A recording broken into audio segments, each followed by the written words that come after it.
Hello, and a very warm welcome to this webinar hosted by Delta EE. We are really delighted to have so many of you registering and dialing in today. Thank you for making the time, especially given the ongoing uncertain times that we all find ourselves in. I hope that wherever you are in the world, you are keeping well.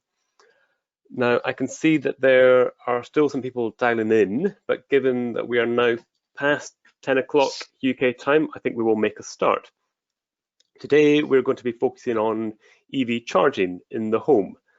We know that the large majority of charge points are installed in the home, and the majority of charging sessions are happening at home.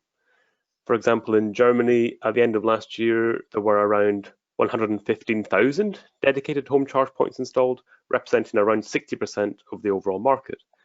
Energy retailers, car OEMs, oil and gas majors, and a whole number of other types of companies are offering hardware, tariffs, and other services targeted at EV charging in the home. But how many EV owners today are actually charging with a home charge point? Who is offering the cheapest EV tariffs in the major European markets? Are EV tariffs actually cheaper than conventional tariffs for charging your EV? These are some of the questions we'll be tackling during the webinar today. But before I go any further, let me introduce myself and the two colleagues joining me on the webinar today. My name is John Murray, and with me, dialing in from London, is Alex Lewis-Jones and Abhishek Sampat. Say a quick hello.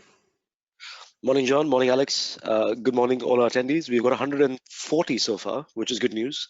Yeah. Hope you're all doing well. Hi, Abhishek. Yep. Yeah. Hi, everyone. Alex here. Thanks for joining. Looking forward to the discussion. Great. And we can hear you both very well. So that's fantastic. The technology is working. Abhishek and Alex have both many years experience in the automotive and EV charging sectors, and all three of us are really excited about sharing some of the latest research findings with you. Some housekeeping before we get going. We are planning to present for around about 30 to 35 minutes with 10 minutes at the end for some Q&A. So 45 minutes in total. You can write down your question in the box on the right-hand side of your screen. Please ask questions as we go through. We might pick up some of those questions as we go, but we'll definitely come to them at the end. The webinar is being recorded and will be available to listen back and watch back afterwards, later on today or tomorrow. And the slide that we're presenting will be sent out by email afterwards, so you can look at all the content again as you wish. So next slide, Abhishek. The agenda for today. So we're going to be talking about some of the insights from our European EV owner survey that we've carried out this year for the second time. We did it last year as well. Looking at some of the market responses and some of the insights that gathered from some wider research we've done across the European market about the propositions that are being offered to EV owners in the home. And of course, COVID, we can't ignore it. It's had a big impact on all our lives in many ways, and we'll have a short discussion about that towards the end. We're also going to be conducting a couple of polls, and I think we're going to do the first one now. So the first question is actually going to be, do you charge your EV at home? Now this is, I guess, is assuming that you have an EV. So I think we're going to launch the poll, and we'll have everyone just spend a couple of moments just to consider the question. If you have an EV, or if you don't have an EV, please answer the question as you see fit. We'll leave it open for 20 seconds or 30 seconds. And then we'll close the poll and we'll publish the results, and we can have a quick discussion about that.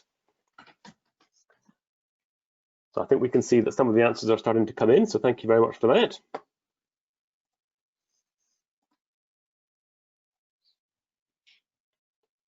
We'll just give another 10 or so seconds. I think most people have already voted, so thank you for doing that. So we've got a few more people that haven't yet done so. I'll give you 5 more seconds. All right, I think that's enough time for everyone to give their answer. If we can close the poll, and then if we can publish that, then we can have a quick look at the answers. Okay, so what do we see? So 82% don't have an EV yet. So I think that's Well, it means that 18% of people on the line do have an EV, which I guess in some respects is showing the market audience that we have, because that's a slightly higher percentage, quite a bit higher than the overall European average, certainly. But what are the results showing? Of those, 7% are using a dedicated charge point at home, 5%, so a little bit less than half. Well, what have we got? 5% out of the 18% are using a regular electric socket, and 7% have an EV but do not charge at home.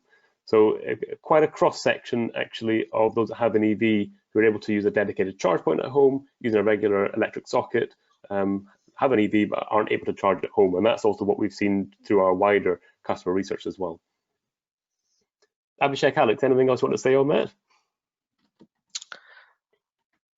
Are we surprised that only 18% of the audience on the call today have an EV?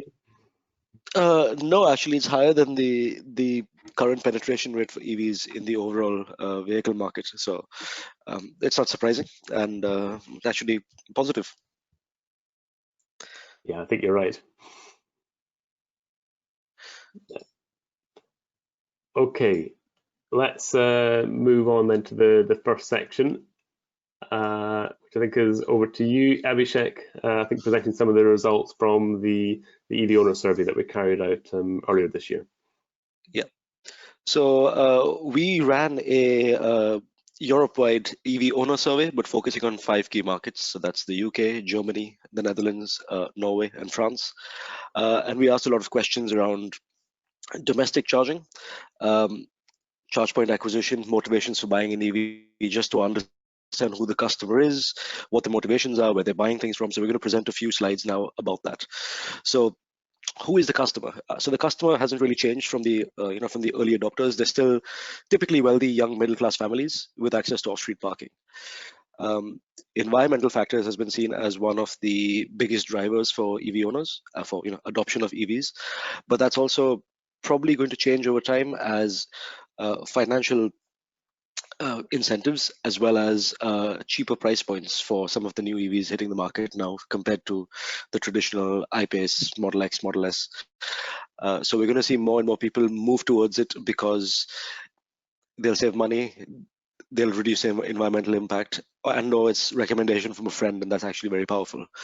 So just some key snippets. About 54% of Norwegians that we surveyed purchased an EV for financial benefits, and that's down to the policy in Norway. It is very supportive of EVs and clean technology. There was a much higher percentage of respondents this year compared to 2019 who said they bought it because they like innovation and the new technology part of it. So that was an interesting insight. People are buying the cars because they're seen as interesting.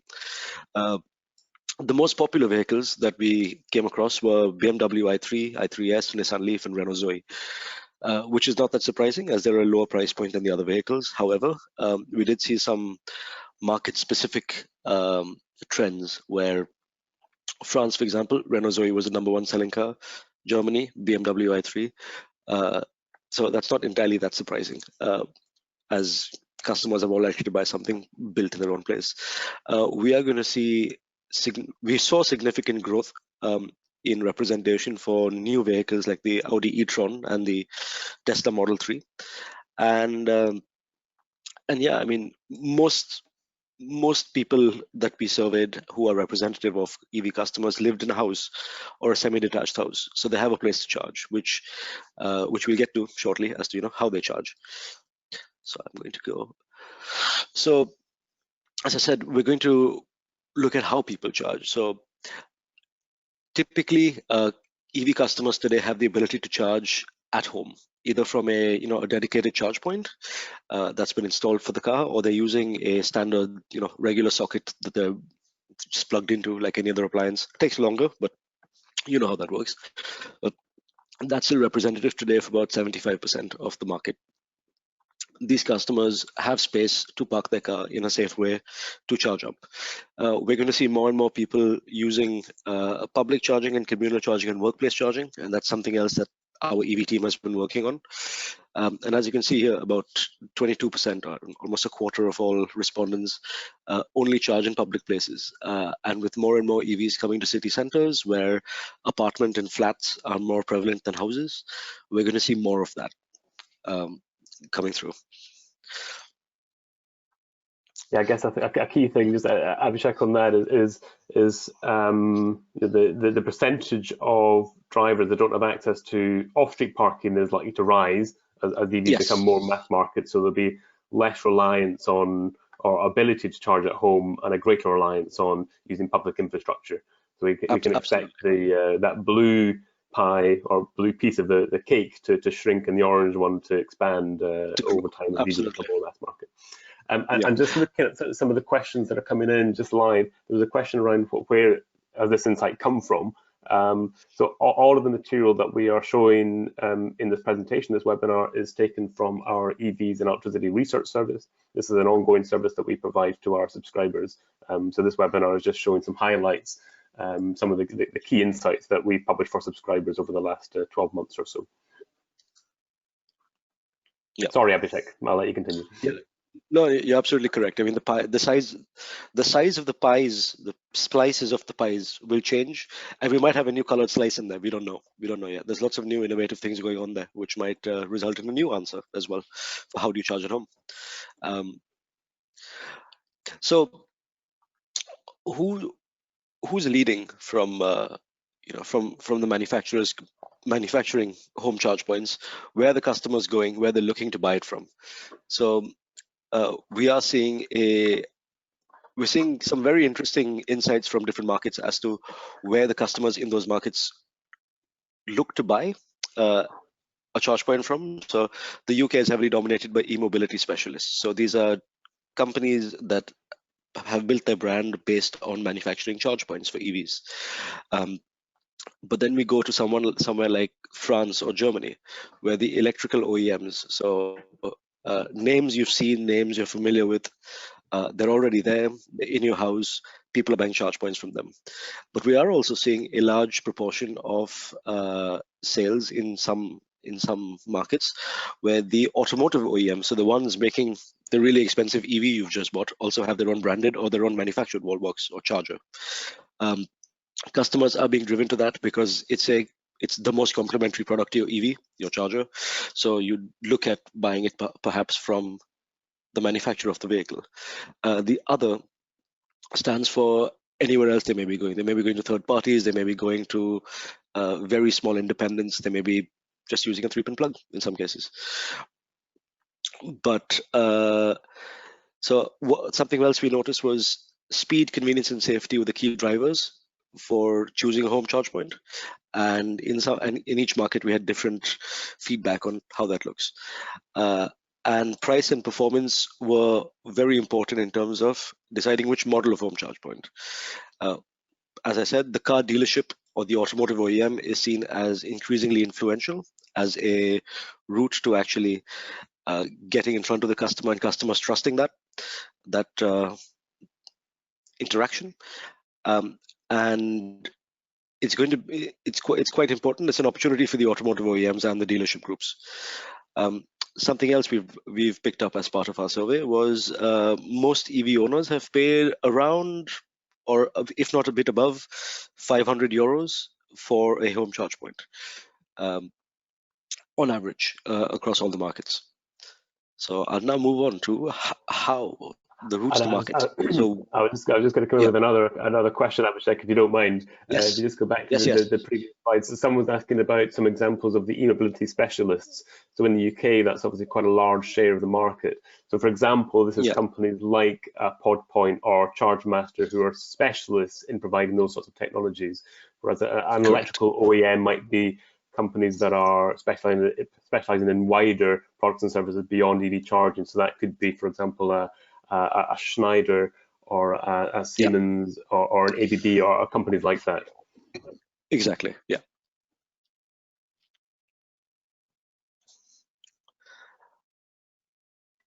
So the routes to market. So we're seeing very different trends in some markets where a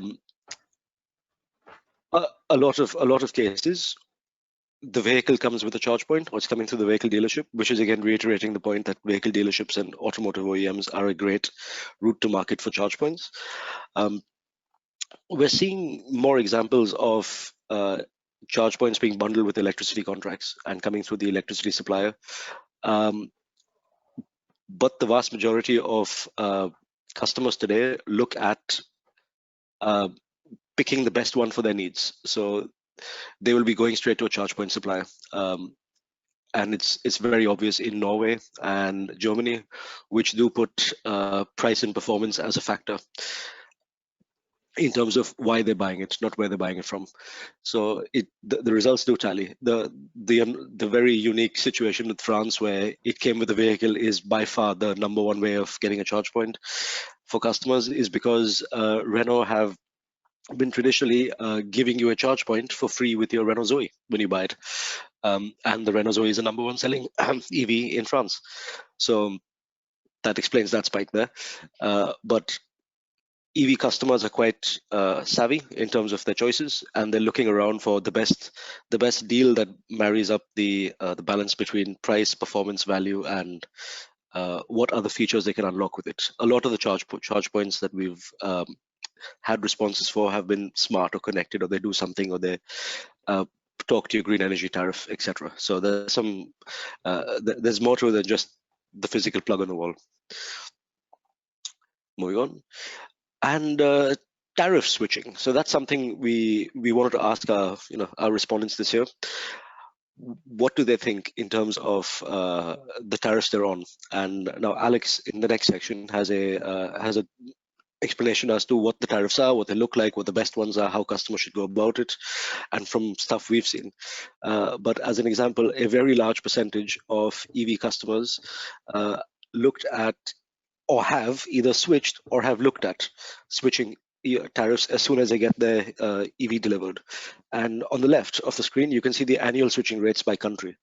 So it's substantially higher. So if you've got 38% of EV customers or 39% of EV customers who said, we have already switched our EV tariff because we've bought an EV, compared to just 19% of UK customers in general switching tariffs, you can see how driven most of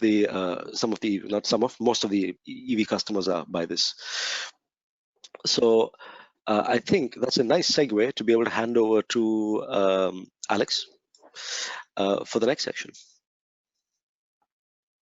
Great, thank you very much, Abhishek. And just conscious looking at a few of the other questions that we've received on this, to just answer off a couple of them. This survey was done in Q1 of this year, is that right, Abhishek? And it was covering which countries?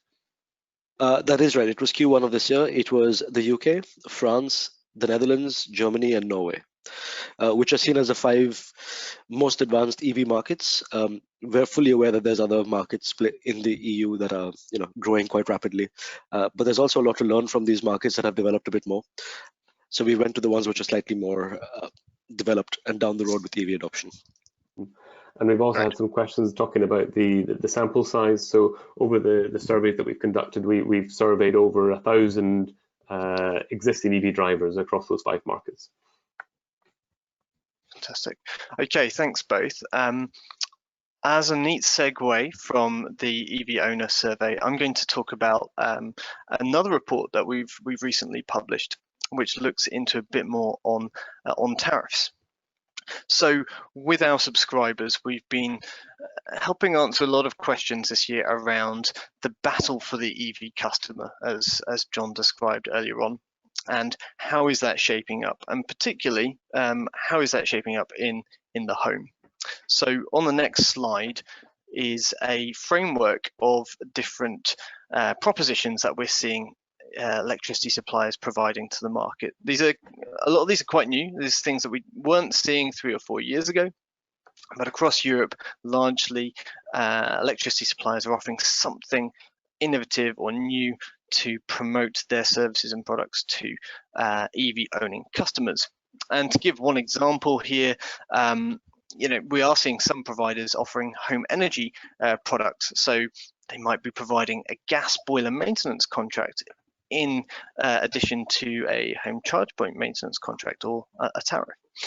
Mileage might be the promotion of offering free or discounted kilometers in addition to a service that you've received. Now, we've gone away and looked across Europe to see what different suppliers are offering. And on the next slide, you'll see we've charted a number of different suppliers onto this framework. And the headline there is 42% of the suppliers we looked at are offering some form of EV proposition. This is quite exciting for us. This, like I say, is a considerable growth from 4 years ago. And if you look at the names there, there's quite a variety. There's a lot of the multinational players that you'd expect. There's a lot of the exciting challenger brands that are really launching some really exciting EV propositions. And you'll see a lot from the UK and from Spain, where we see a lot of competition between different propositions. The other thing to say is, well, you can clearly see where people are focusing their propositions. A lot of it, and the most common, is on providing some form of support in getting a charge point into the home. That might be just retailing it or providing install service, or perhaps an ongoing contract for maintenance or some form of back office to manage that for you. But there's also a considerable growth in EV-specific tariffs, and that's where I want to focus for the rest of this presentation. So, what do we mean by an EV tariff?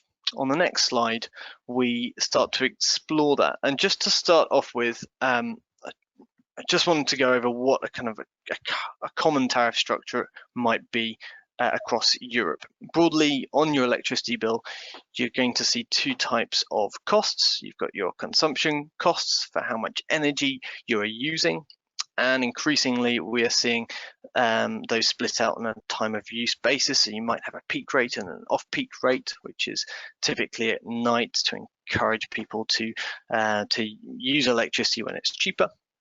And then we have the fixed costs, which are paid for on a different rate depending on your market. So it could be per day or per month.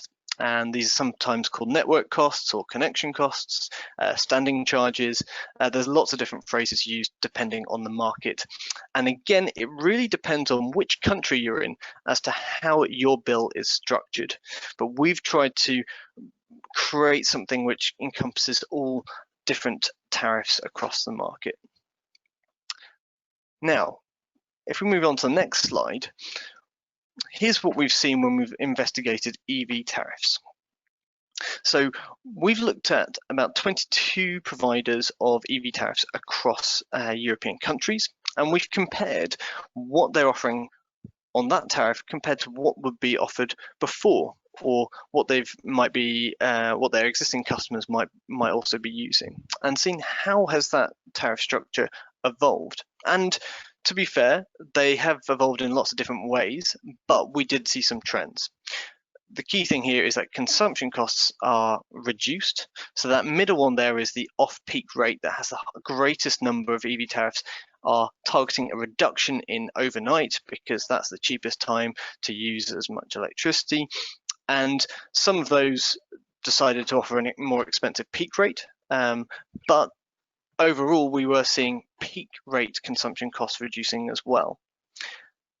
In return, we're seeing fixed costs increasing on the tariff. Now, why would they be doing this? Well, it guarantees an income for the supplier by shifting from a per kilowatt hour to a per day or per month rate. And at the same time, it offers EV customers the opportunity to benefit from cheaper electricity at a particular time of the day for their car. Now, the challenge for me is that this makes costing it up quite difficult. It's no longer just a case of, okay, I times the amount of kilowatt hours that my car is charging per month, and I know how much I'm going to be spending on my EV. Now we have to include some level of the fixed costs, which is relevant to the whole home electricity contract. So it gets quite complicated. But we thought we'd investigate further as to what that cost of EV charging is. So on the next slide, we show you the kind of model that we built. And again, we've looked across those 64 suppliers. We took 131 tariffs and we looked at 6 markets. So they were the 5 markets that Abhishek mentioned before. Those were France, Germany, Netherlands, Norway, and the UK. And we put Spain in there because Spain has an awful lot of EV propositions and is an increasingly interesting space for our subscribers for us to look at.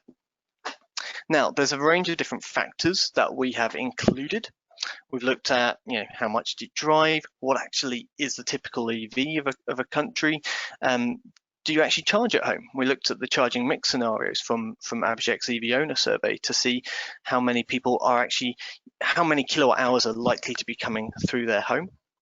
And then there are the electricity market factors, as we've described, how is it structured in my particular country? And then how does my tariff compare in terms of unit costs and fixed costs compared to the rest of the market?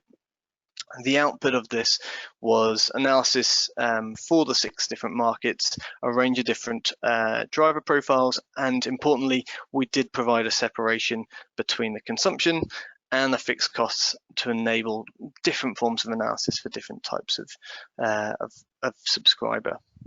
So what was the cost? On the next slide, we tell you. So we found that 30 euros is a really good average estimate for how much the average European EV owner will be spending on EV charging per month. Now, the other key takeaway is that it's highly variable. What we've got here is a box and whisker graph to demonstrate that.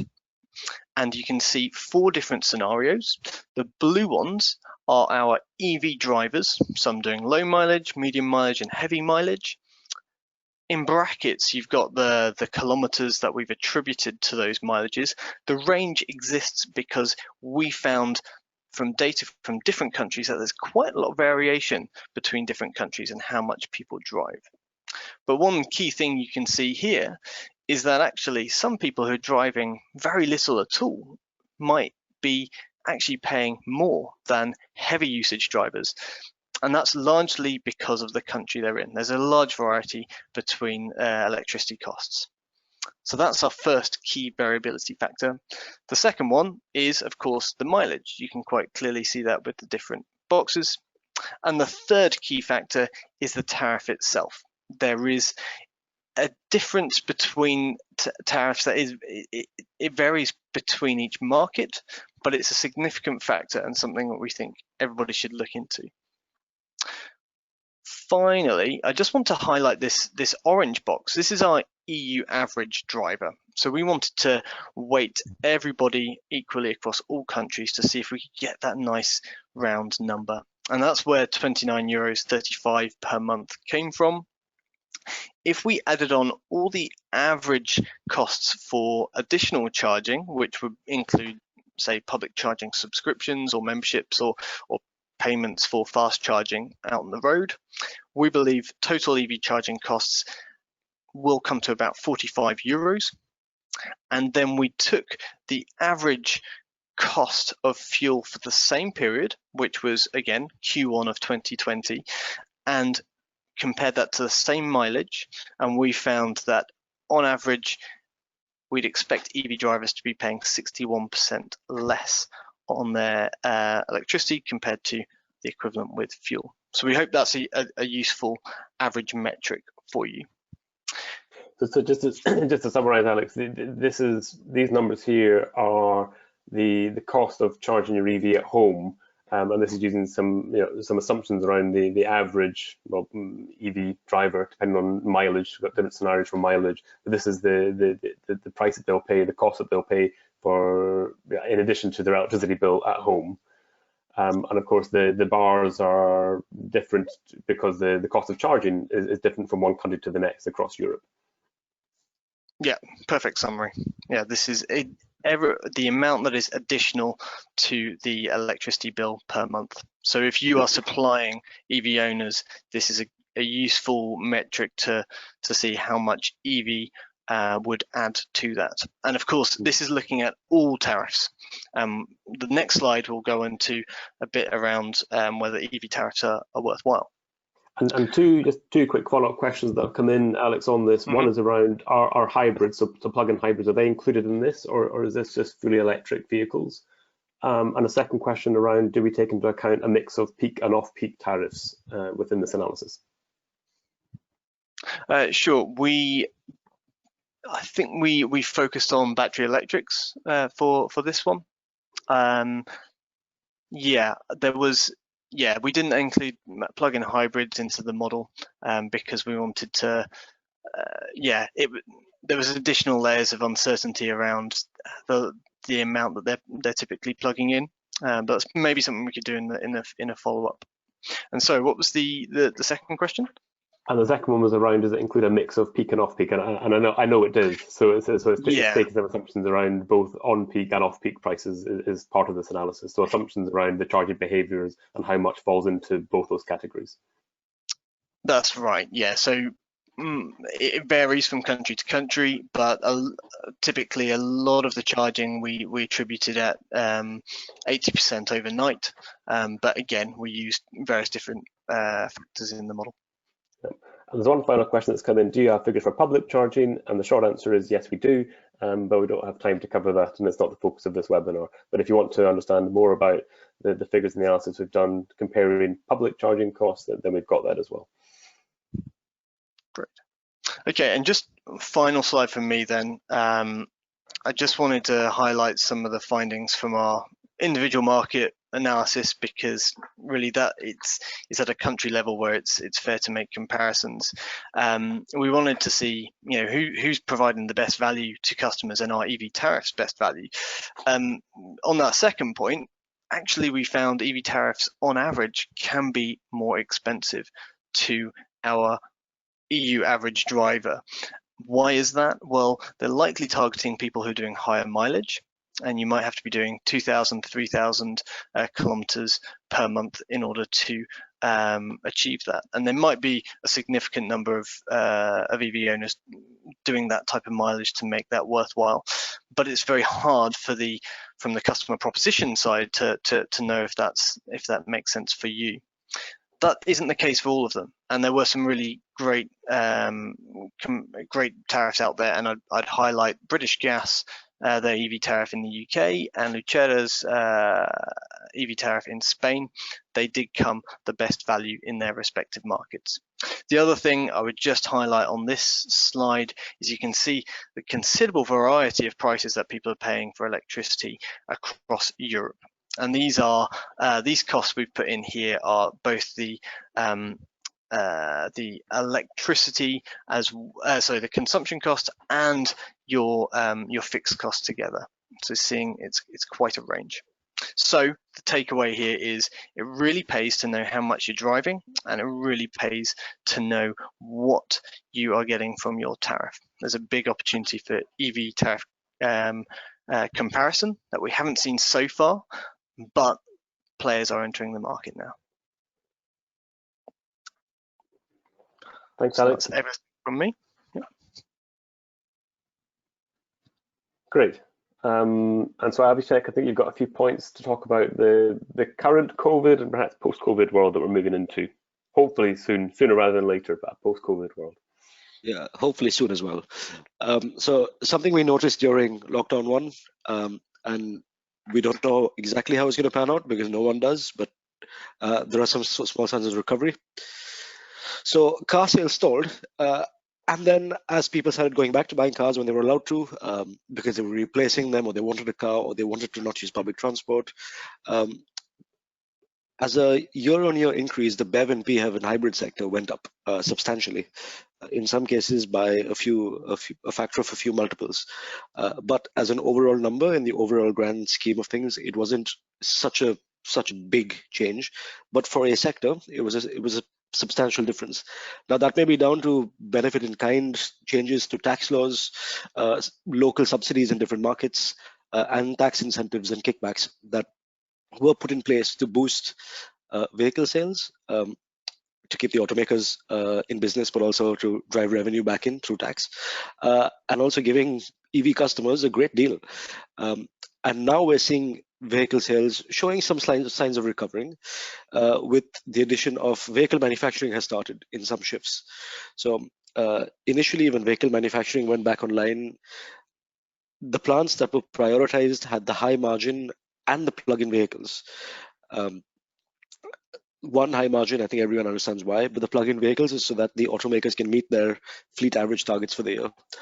And also they've got supply contracts for those vehicles. And there was a demand, and there still is a demand for plug-in vehicles. So it makes sense to start them up. I've seen that some manufacturers have actually gone back to 100% shift capacity in some plants at the moment. So I see JLR's added an extra shift back on. I know some of the Volkswagen plants are also going back to 100% shift capacity. So the signs of recovery back to demand before COVID are coming back. So that's a good thing. But something else we did notice was used vehicle markets were very, very active. More customers looked to buy an EV, or looked to buy a second-hand car rather, for their transport needs rather than use public transport. So is that something we're going to see more of in terms of vehicle ownership and vehicle purchasing? We may have reduced miles driven, but if we have another lockdown, we're going to have greater car usage for people to go around.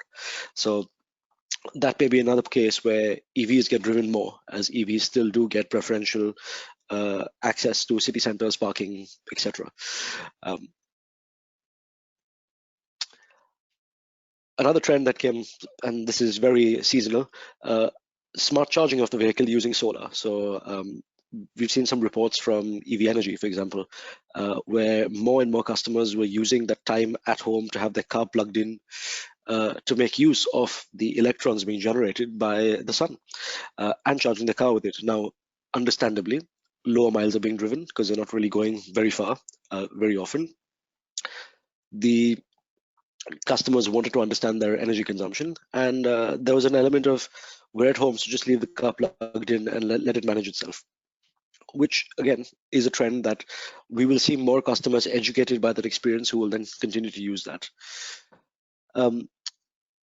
And we've also been tracking the installation market. So home charge points have stayed aligned with EV adoption rate. So the more EVs being sold, an equivalent number of home charge points being installed as well, as a percentage basis. Workplace and destination charging had a lot of projects put on hold, and projections for how many workplace chargers we were going to see available for customers and employees has reduced and has not hit the 2020 estimation. But on the flip side, rapid charging installations continue. So with more and more announcements from people like Ionity, GridServe, Fastned, more and more CPOs and networks and installers and charge point manufacturers getting involved to roll out that high power DC public transit charging solution, which will be very useful for range anxiety and customers being concerned about finding a charger that works and is there one on my route, etc. So that seems to have continued, and I think that's down to an element of private equity as well as public funding being available for enabling some of that. It depends to be seen what happens in the next few months, if we go back to being locked indoors or not, and how people react. It's not exactly walking around weather all the time anymore, so we may see more car usage in this next couple of months. Which takes us to our next and last poll of this session of this webinar, which I'm about to launch. And it's a very simple question. Post-COVID, what do we think EV owners will be doing? So the poll is now launched. And I guess the background to why we're asking this question, just a bit more context. Of course, we know that in the current world, we're working from home much more. And so we're using our EVs to commute less than we are at the moment. And that may continue to be the case in a post-COVID world. And likewise, people are avoiding public transport more so. So to what extent actually will people be relying more on their cars to commute to work in a post-COVID world? So it'd be good to get sort of some insights, and we can share that when we publish the poll in a few seconds' time. So we're at about 75% of participants have voted already, and we'll give another 10 seconds maybe.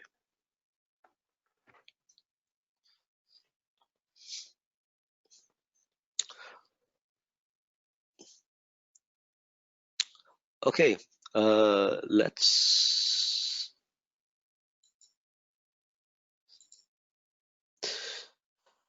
You should be able to see the poll results now. Yep, we can see those, Abhishek. Yep, there we go. So it's a bit it's not a clean win for anyone. I mean, driving EV more often is definitely what we think will happen, and I agree with that sentiment. Because I can see people, once they're used to it, they will continue using it, especially if it's not exactly if using public transport and cycling and other ways of transporting yourselves is not going to be an option during winter. EVs are going to be driven more, and especially now as people may have bought them, they're getting used to them. They will start to actually like them for the fact that they're interesting to drive, as well as clean, green, quiet, and saving them money. I don't know if people will be driving the EVs less often. I'm not sure. That wouldn't be what I had voted for. Alex, John, do you think that's the case? Well, I think the premise there is people just driving less often, full stop, actually. Not just their EVs, but just using cars and actually commuting less into the office. So I can certainly understand that for some people that would typically be driving into work pre-COVID, that actually in a post-COVID world, working from home more, and less reliance on using vehicles. And that's certainly what we've seen over the last 6 months. So it'd be interesting to see how much that reverses over the next over the next month. Yeah. Okay, I'm conscious of time, so we should move to the Q&A bit towards the end.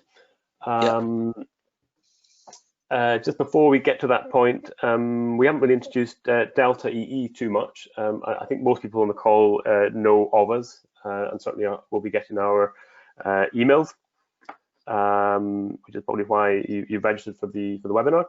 But we are a research and consulting company. We specialize in the new energy sector.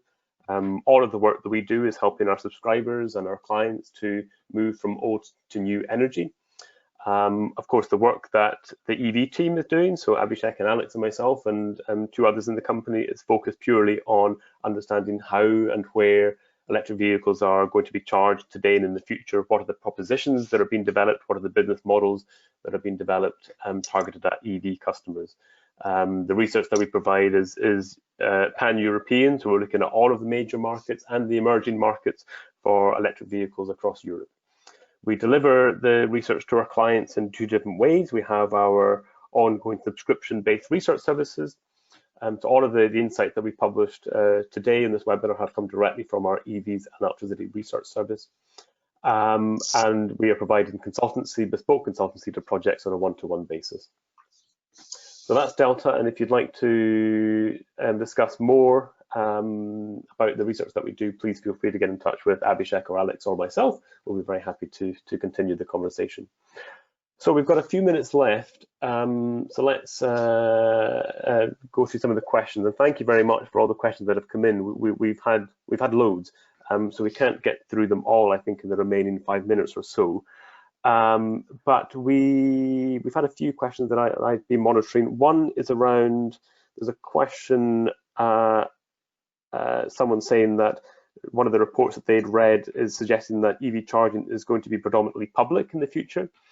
And I guess my response to that is that it depends how you're talking about the future of EV charging.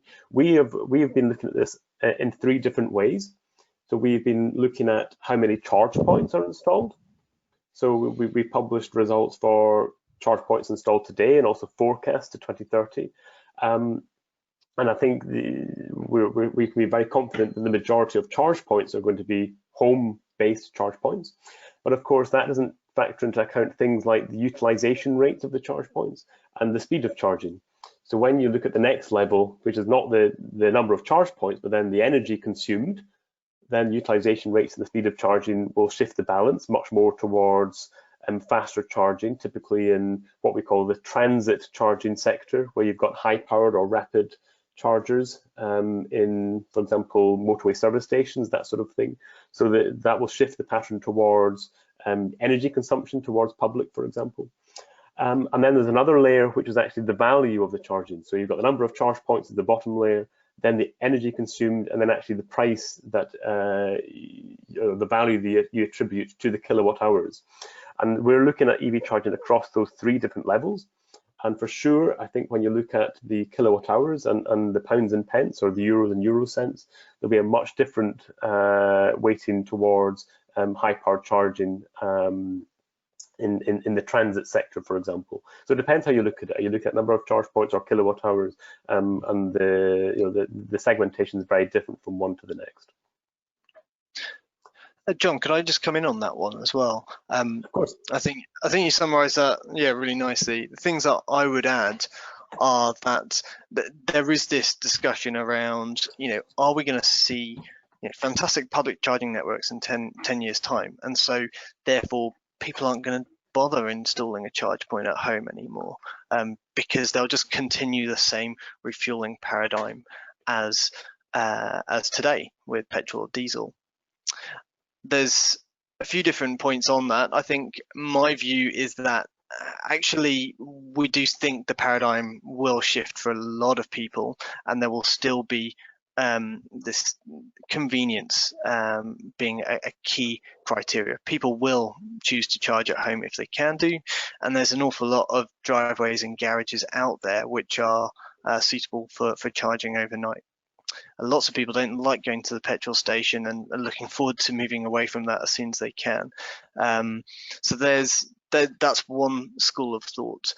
The other is, yeah, like you say about transit charging. What type of public charging is going to be most interesting? And we're seeing some interesting shifts. We're seeing an increasing number of investments in these large charging hubs with lots of high-speed chargers, like the Tesla supercharger model today. We're seeing a growth there. They cost an awful lot of money today, but if they're going to be the place that's going to give you the fastest charge on your journey, and you can guarantee that you're going to get a space when there's high levels of EV adoption in 5 to 10 years time, that's where people are going to choose to charge their cars. So that's where we think we're going to see the greatest interest and the greatest utilization. Other models might well have to compete against that. Thanks, Alex. And another question that's come in. What do you expect the percentage numbers of total charges will be across home, workplace, public, and so on? So we do have those numbers. We've got very segmented numbers around the percentage of chargers today and in the future. So if you'd like to discuss that analysis, please do get in touch afterwards. A shout out, we mentioned there's people dialing in from all parts of the world, and that includes the continent of Africa. So hello to our listener that's dialing in from Namibia. Very welcome to you. What are the other questions that we've got? There's a question around behind the meter battery storage coupled with home EV charge points. And actually our energy storage research service has published a report earlier this year looking at that very topic. So we do have some insights and reports looking at the co-location of charging with energy storage.